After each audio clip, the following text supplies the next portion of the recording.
n'hésitez pas non plus à liker la vidéo et d'activer la cloche de notification. Voilà, comme ça, c'est parti.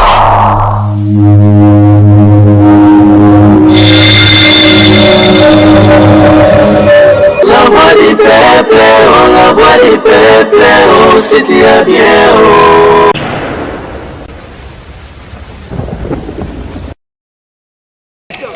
Tout a commencé ici dans la commune de Kalamou, plus précisément dans le quartier Matongé, où vous aviez vu les débuts en tout cas de ces grands orchestres et pourquoi pas cet artiste qui a imposé toutes ces marques, en tout cas je précise, et cela a commencé ici. Nous sommes précisément dans la commune de Kalamou, à Matongé comme je l'ai dit au début de cette émission, au croisement des avenues Couloir ainsi que Kandakanda et pas Iwafi Bandeko Bazolanda Biso, Bayebi Lissusu Lisolo. Et ceux qui te font dire vous savez pourquoi tu es aujourd'hui encore une fois là. C'est vrai que tu es le jour, il y a festival, tu es le jour Oyo et ça là que ça 3 ans depuis Papa Mbakoufa, mais plutôt tu es un jour après ces grands jours et pourquoi pas ces grandes dates et ces grands événements qui a toujours été organisé dans la commune de Kalamou, plus précisément dans Matongé, parce que Matongé est la capitale de la capitale à Kinshasa, raison pour laquelle tu es un jour après, tu es sola,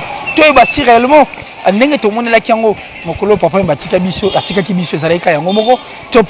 une année après, 2 ans et aujourd'hui 3 ans, quand on est tout le baki, ce qui mais grand et notre étonnement aujourd'hui, nous sommes, comme je l'ai dit, sur cette grande direction qui est la couloir Madiankoko Bandeko Basso Baebi et Yembamon Banzembu et Yebana Pepa ya Batu au Nyonso fréquentera précisément Matongé. Tokanisa peut-être que 3 ans, il y a pas de problème, vous avez encore une chose grande, mais grand est notre étonnement, comme je l'ai dit au début, que Maramoto Koutiawa est en côté. C'est-à-dire, tout le but est que tu fais histoire à chaque fois, à chaque fois date yango ibanda kozonga poto kanisaka papa mais du moins que tu es qu'il y a eu un grand artiste et qui est comme moi et longwaté na mutu parce que nous savions sous autres cieux Mogalwa Jamaïque, on est un artiste en fait un artiste qui n'est plus, qui a fait parler en tout cas du Jamaïque, peu importe côté positif, tout négatif, mais du moins il a fait parler de ces grands Jamaïques au nom de Bob Marley, mais rien que par son nom, pratiquement 400 millions, même plus. Oh, écoute, donc ça dit un nom qui est resté et qui, en fait, qui est et qui restera à jamais gravé dans les têtes de Jamaïcains. Pourquoi pas Namo Kimumba? Pourquoi? Parce que Mekaki qui a organisé Makamongo comme il se doit.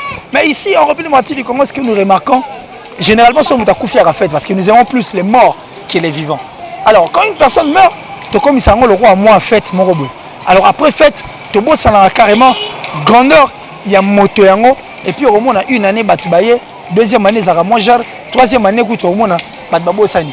Mais au moins il n'y a pas de problème, nous allons dire merci aux natifs en tout cas de Matongé parce que ceux qui bangoté, des temps où tout le monde est festival OET, ceux qui bangoté, peut-être on n'allait pas encore une fois là penser alors je crois que na Matongé, tout qui est sur le terrain pour faire parler les personnes en tout cas au basa approprié, c'est-à-dire natif à Matongé, bandeko baïbayi papa Wemba, tout na bango aujourd'hui 3 ans. Qu'est-ce que ça fait depuis que papa Wemba est parti et qu'est-ce qu'ils sont en train de déplorer parce que papa Wemba n'est seulement pas le seul artiste toujours regretté, mais du moins nous avons pas mal d'artistes en tout cas qui ont fait parler de la République du Congo aujourd'hui on a eu à connaître Pongolov qui est sous la terre, paix à son âme. On a eu à connaître le grand maître Lombo Makiadi, paix à son âme. Et on a eu à connaître Abetine Massikine, d'ailleurs Abetine Massikine qui a été parmi ma première personne Foula Makolona Bango, na Zénith de Paris. Nous avons eu aussi à connaître le grand Rochero Taboulé, le Seigneur, qui a eu à livrer 16 jours de concert chez Béatrice, je crois Béatrice Cocatrice, chez l'Olympia de Paris pendant 16 jours. Et lui aussi a fait parler de la rue de du Congo, Libanda à cette époque, Zaïre, Congo et puis Libanda. Donc, c'est pour dire quoi? C'est pour dire que nous avions besoin que Combo et Etika Libela. Alors, Combo Etika Libela, essayer aussi de voir quoi faire pour que que le nom de ces personnes qui sont parties, le nom de ces personnes qui ont fait parler la République démocratique du Congo, Libanda, Etika les pieds permettra rappeler, moi, l'autre écoutera. Alors, le roi Tobagi 3 ans après, 3 ans, c'est vrai que tout le monde, le climat n'est pas comme avant. Et contrairement à Néouté Kolega, mais le roi est sola, merci Matongé parce que Matongé permet que l'événement est salima. Et les autres artistes ont besoin de chance. Il y a quartier le roi matongete makambo ngele ka inaperçu mona bana bango na TV bazole en train de parler de demander même de l'aide de façon que ba lobisa lisous davantage bande kuna bango batika biso fait bande kuna bango qui furent plutôt des grands artistes batika biso lobela pa lobisa PRDC libanda mokimomba. Alors pour ne pas rester longtemps au micro to linga to pesaka image to vivre ambiance yama tongene ezali to bando tuna bandeko balia bandeko ba organiser en dehors bandeko ba organiser to retourna pa mbiaka ça dit le personne ba botani ba koli awa na matongo ba yeba ki pe papa yemba na bango to sous davantage to ba impression na bango par rapport à ces 3 ans l'impression na bango par rapport à ce qui se passe en tout cas dans notre musique et aussi ceux qui ba osata musu makanisa robaksa par rapport il y a ba à combo ba na rekoti ça quand même moi quelque chose ndenge sali ma mboka musu. Merci en tout cas à toi Daryl Liwantes parce que tu as accepté d'être derrière cette caméra. Merci à Vincent Chiwiz et madame depuis Dubaï, salut à vous de là où vous vous trouvez. Hervé Louma, c'est également mon ami depuis les États-Unis. Je crois que tu es au Sola. Et aussi à toi Victor Antiana parce que tu n'as jamais laissé Killer qui laisse. Alors, dis-moi ça, pour toi qui as longtemps ton micro, nega ça là, tu continues tout, tu poser ma question, bandeko va répondre à Bisson. C'est parti.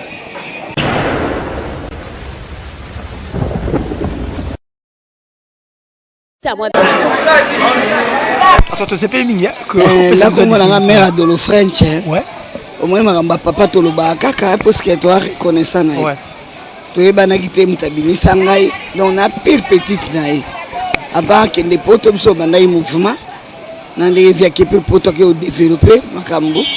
Vous vivez liwana et ko koma po yanzela bisoto et ça la biso passe. Voilà, alors, les 3 ans déjà depuis que papa m'a accouffati Kabiso, mais ben impression non, tous en moi, ben impression par rapport il y a 3 ans déjà à papa Wemba et après question moi voya, merci madame. 2 fois ça mais la 3e fois yango bon.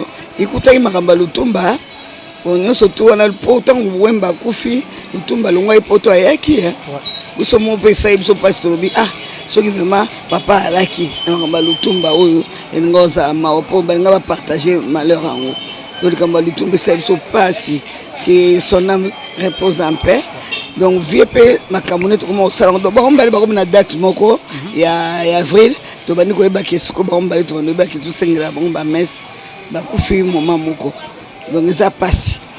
Alors 3 ans lelo c'est vrai que kuti Maramba Lutumba 3 ans lelo depuis que papa m'a kufa ndenge yo moni oyo na ndenge bande ko kanisa est-ce que ko kanipo na makanisi ndenge moni événement isali poto mo na mlaka o soki matongete ndeta musuli solo pe tonga to beta moti bon et ça mika bongo biso sutaki na ok messe ezala to zala pe mo elongo esika moko et koki nango ça va ti dimanche to kabona lundi na tongo to pesi une brave merci o no so basali nzamba bénir bango.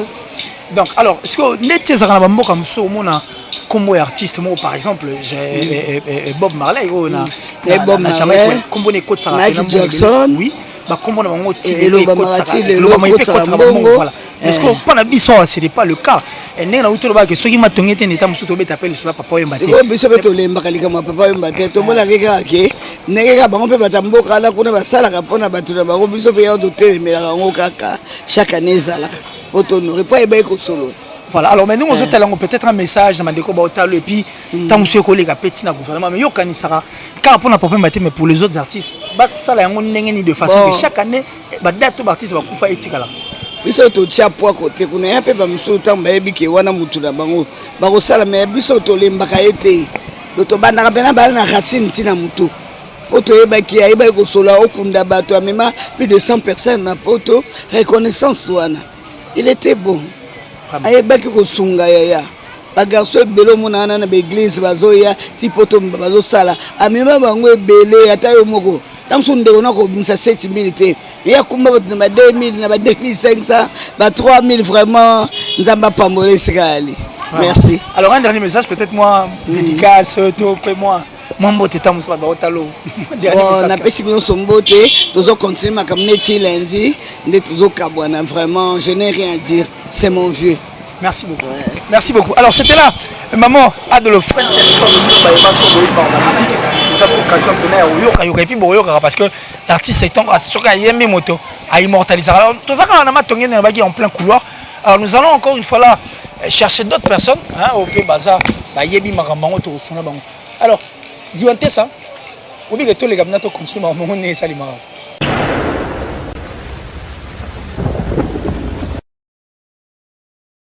Bien, je crois qu'on est dans le bail que tu as continué à balade Nabiso, tu as la Kati Yamatongue, toujours dans le couloir pour te changer de place. Nous avons rencontré encore un autre nom, le vieux Alaro. C'est-à-dire que Azam Koya Bayo, Bayi Papa, et puis mon Koya Bayo, dans la musique, ma compagnie Rango, en tout cas régulièrement. Mais pour toi, tu as longtemps dans le micro. Bonjour. Ouais, bonjour. Bonne santé. Santé bien. Alors aujourd'hui, 3 ans déjà depuis que Papa Mbatika Biso. L'impression dans les années, 3 ans, depuis que papa m'a dit. Là, on s'est présenté à nous, comme on a à l'Ario, le Hinoula, Faroum Poutou. Nous avons secrétaire général administratif, il y a des villageois de Molokai. Tout ça, mon coin a baillé, il y a des organisateurs, il y a des festivals, nous sommes la Makana, couloir Madiakoko. Na compte, il y a 100% star Bakala Diakouba. Foulangende, l'Igno Kwatembe. Papa Wemba. Alors aujourd'hui, 3 ans depuis que Papa Wemba Koufa m'a impressionné les animes. Ouais, merci pour la question. Le 3e anniversaire du festival Papa Wemba. Binomoro, bon a dit première année, bon a dit 2e, na bon on peut 3e. Donc continuité na ngwe rozalaka kaka. Ata biso lelo to kozala te ba e ba koya simana biso ba kozwa kaka idéologie ya village Molokai ndenge zalaka. Mais on a comme l'impression 3e année eza au lieu flèche kenda liboso flèche on dirait zo et comme rokita na moi c'est qu'est-ce qui s'est passé? Et là on dit beaucoup tiens ngo esali que 3 ans aujourd'hui lisolongo comme kendondire yango te ça dit bateau baza kutu makasa ligamo ezaka bateau ba ki proche à papa ba bateau ba vraiment bonheur ne mingi mingi nde bango ba ozala za na makambo.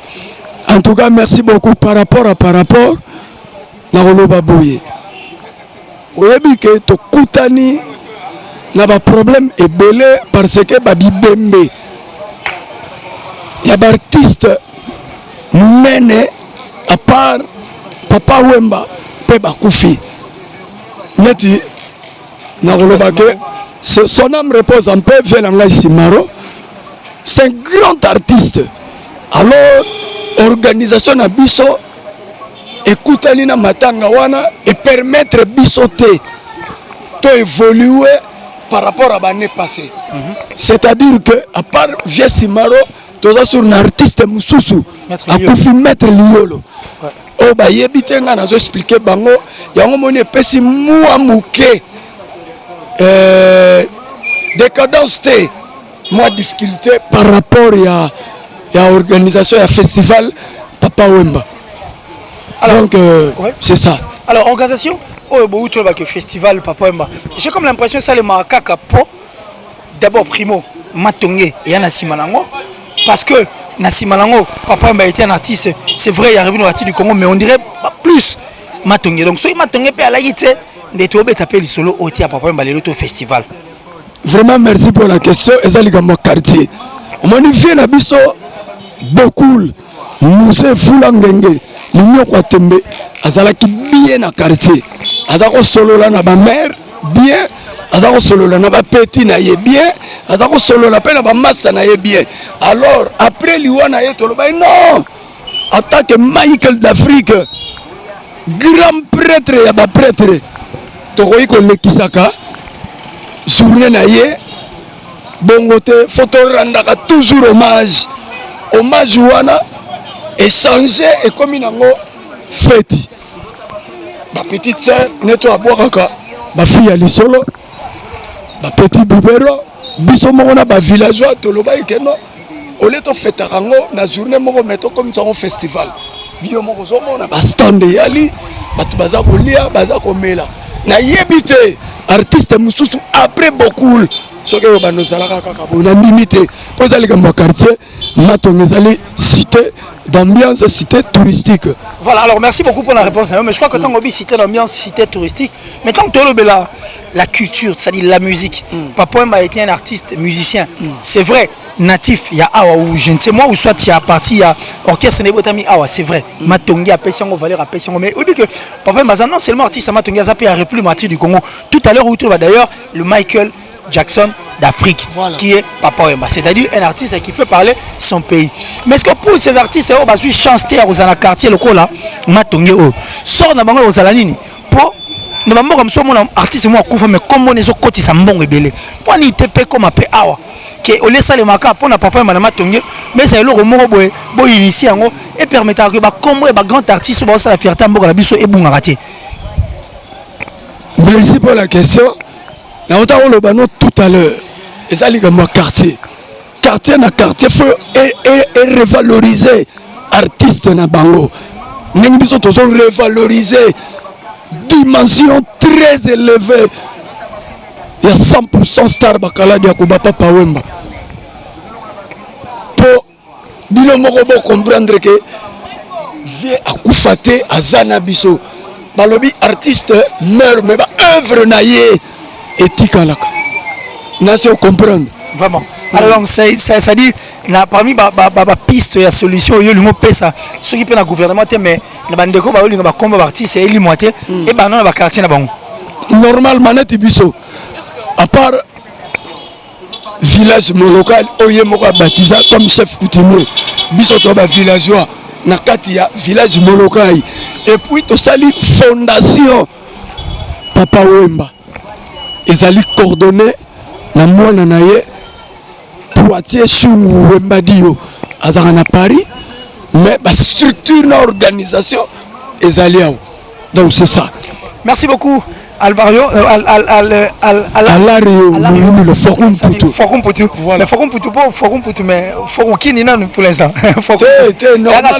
Normalement ezali idéologie. La idéologie.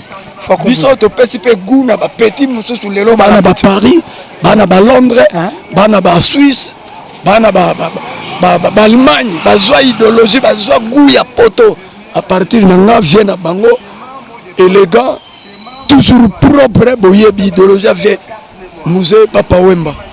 Merci. Alors, un dernier message pour la biso partout dans le monde entier en tout cas.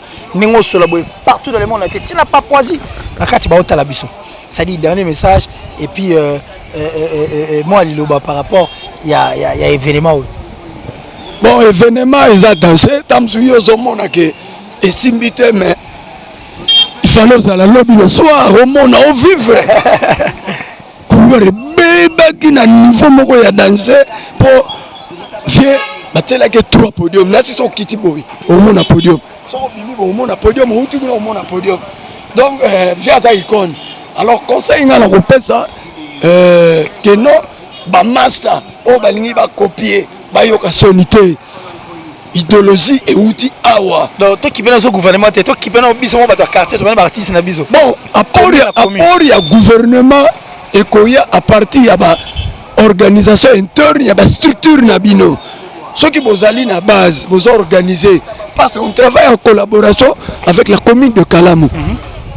Kenako pesa moi ba éloge na son excellence le bourgmestre J.C. Dima vraiment grâce na ye ndeto so autorisation ya kosalaka ba manifestation oyo eleka en bonne et due forme sécurité ba makambo nyonso kimia ezala vraiment merci à son excellence monsieur le bourgmestre J.C. Dima vous comprenez donc merci beaucoup le secrétaire en tout cas Alario. C'est un grand plaisir pour Nabiso Kozano na micro. Alors ça nous continuons toujours notre balade et tu as moi quelques personnes en tout cas autour qui interviewent les sous par rapport à cet événement. Ouais, dédicace très rapidement aussi. Alors bon, na copé ça moi ba salutation na honorable Charlie Luboya Mangro Koto place Zali Mangro Koto lissu na le directeur général de l'ESMICOM spécialiste en maths info. Le professeur Jean Pukuta, Mangro Koto place Sali, et puis Mangro Koto na bana mai tout. On va kolandanga de part et d'autre, ba fanatiques à beaucoup. Il y a Suisse, il y a Londres, il y a Allemagne. Vraiment, ba remerciement à trop. Merci. Merci beaucoup. Alors merci, c'était là le secrétaire en tout cas dans Forum Poutou. J'ai pari que bien tout boyoki, mais toujours continue na biso. Tu as ma tongue, les grands la moutouté, toujours tambola, toujours talato, solara, tu as 3 ans, tu es bas. Côté n'est sali moins jar et puis côté n'est aussi moins jar le roi déjà il est mon peu d'union que chaque commune fait qui par artiste là bas pour comme bon maté bon voilà ça idée il y a Forum Poutou mais toi sur la même bande comme ça tu as ma alors dis ça tu continues balade na biso ka neza tout le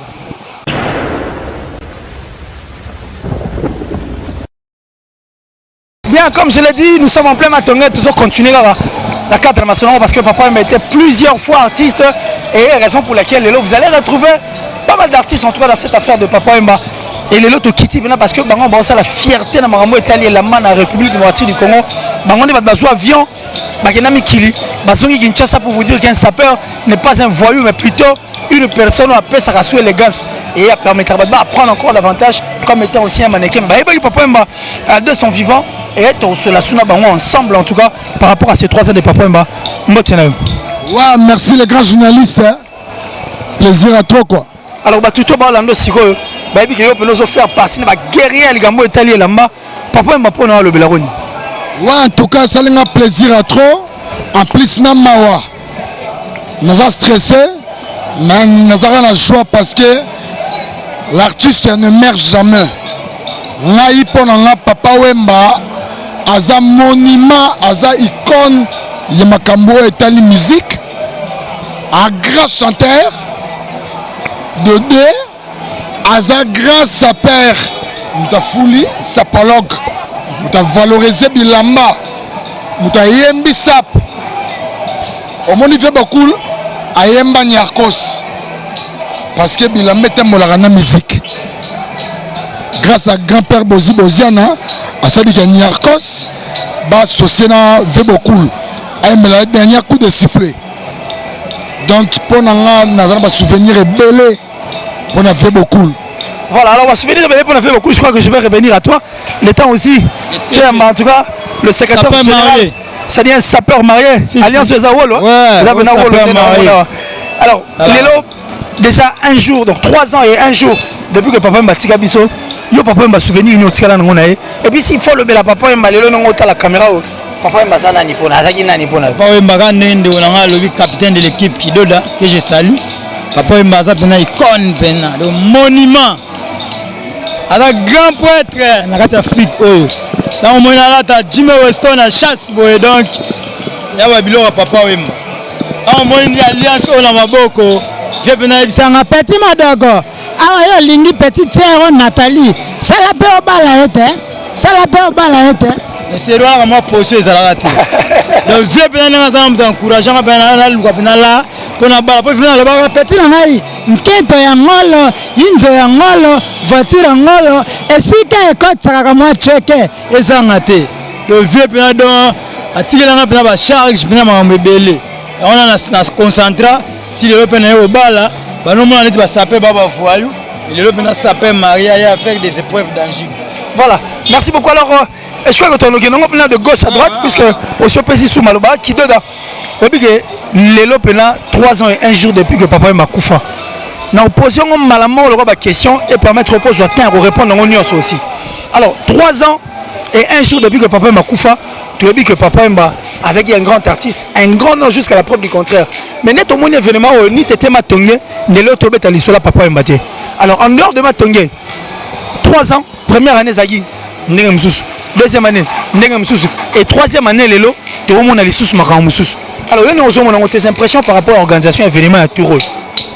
Ah, ngana le baké omoni c'est beaucoup aza monument ce qu'on a na ko condamner que ba musiciens congolais aussi amour ezate bolingo ezate ce abiso ba congolais to lingani ba artiste pe ba lingani ba ça la société la ministère de la culture et art ba kouteli na gouverneur de la ville pour de l'époque Bayandre Mouta. Bachara poa, ils ont rappelé Kafoua, podium Awa, podium Kuna, top podium, Patrick Bologna, Panop Chamara, donc partout, pour naviguer beaucoup. Tala na Côte d'Ivoire, Ivoirien, Baza Congolais, mais degré Baza qu'on valorisait beaucoup, na Côte d'Ivoire, pour même place où vient beaucoup la Kouéa, à Dara. Et comme ma place, Papa Wemba. On comprend donc tous sur la main, bien. Talaba ivoirien, Baza Congolais, parce que Baza na tout gueda, Balingani. Artiste congolais à la Côte d'Ivoire, fait beaucoup, a bête concert, mais à sur scène, pas la podium à Daya. Masalanga Fanda Ebi. Ce qu'on y a, pourquoi pas biso ba Congolais pe? Pourquoi pas biso ba Congolais? Tous s'associer dans le ministère de la Culture et Art na biso. Chaque jour date ba monument na biso musique à Congo. Ba Daya. Il faut budget Bimara. Budget Bimi. Ba Sokoda wana. Comment on a? Ba Sokoda. Ministère de la Culture et Art. Bah, dès que tu fais beaucoup là derrière, il faut même ministère de un bon budget. Mais il n'y a pas que lui parce que la partie c'est pas ça on va comment inaperçu et pourtant on va à cause de ma caméra kaka. Tous en amour tous on organiser vraiment organisation aux anango. Mais bah tout bazar dans le costo à Mongo. Baliara. On aurait même appris dans ma source, c'est vrai que un monument à papa et imam mais en plus non oui Baliara ngote. Mais si le monument est mon à la Baliara. Bah ivoirien, bah valoriser fait beaucoup. Na baza ba congolais te. Place vie beaucoup la koye comment place Papa Wemba na Côte d'Ivoire. Parce que biso la mort à la biso. To boite hein lutumba sima pas koufi. À part être mais à Congo mais bah vieux beaucoup makamba sala ande onanga EGT donc on doit quand même tout au baby cerveau pièce donc muta valoriser jean ko ta na sap muta valoriser perpète na ici c'est vieux beaucoup comprendre beaucoup sont appelés mais personne te lit moi naza mo bengami na makambo yo. Beaucoup sont appelés, mais personne te lit. Babenga mes abisso, en plus il peut me coller comme il a vidéo. On a dit collection nini, tu peux internet, vidéo fait ça. Pour former un baby, et bien bah te bilata lata, bilama la bango, na net, et ça et ate. Pour ça pas bakula mambo, et ça on a ngopé pour ça bakula mambo banyaka.